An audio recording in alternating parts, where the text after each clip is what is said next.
വചനം 10. വാക്കർത്ഥം: തബാറക, നന്മയേറിയവനായി മഹത്വമേറിയവനായിരിക്കുന്നു.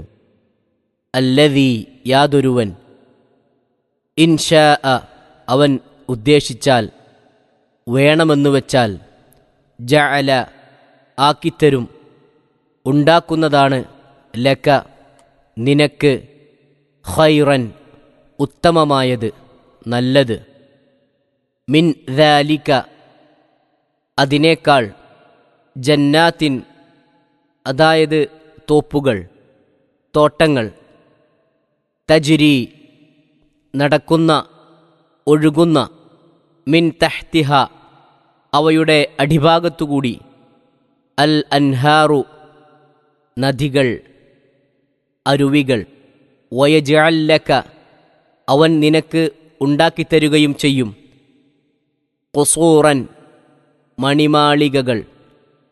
തബാറകല്ലദീ ഇൻ ശാഅ ജഅല ലക ഖൈറൻ മിൻ ദാലിക ജന്നാത്തിൻ തജ്രി മിൻ തഹ്തിഹൽ അൻഹാർ വയജ്അൽ ലക ഖുസൂറാ. യാതൊരുവൻ നന്മയേറിയവനാകുന്നു, അവൻ ഉദ്ദേശിക്കുന്ന പക്ഷം അവർ പറയുന്നതിനേക്കാൾ ഉത്തമമായത് താഴ്ഭാഗത്തുകൂടി നദികൾ ഒഴുകിക്കൊണ്ടിരിക്കുന്ന തോപ്പുകൾ നിനക്ക് ഉണ്ടാക്കിത്തരികയും നിനക്കു മണിമാളികകൾ ഉണ്ടാക്കിത്തരികയും ചെയ്യുന്നതാണ്. അങ്ങനെയുള്ളവൻ.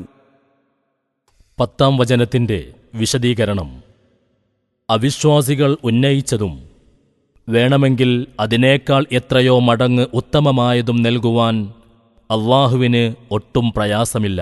പക്ഷേ ഇഹലോകത്ത് വെച്ച് കുറെ ജീവിത സൗകര്യങ്ങളും സുഖാഡംബര സാമഗ്രികളും നബി സല്ലല്ലാഹു അലൈഹി വസല്ലമക്ക് ഏർപ്പെടുത്തി കൊടുക്കുവാൻ അവൻ ഉദ്ദേശിക്കുന്നില്ല.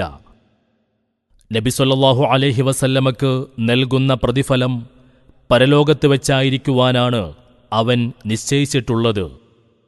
നബി സല്ലല്ലാഹു അലൈഹി വസല്ലമയെയും വിശുദ്ധ ഖുർആനെയും മാത്രമല്ല മുശ്രിക്കുകൾ നിഷേധിക്കുന്നത്, പുനർജീവിതത്തിലും അന്ത്യനാളിൽ രക്ഷാശിക്ഷകൾ നൽകുന്നതിലും അവർ വിശ്വസിക്കുന്നില്ല.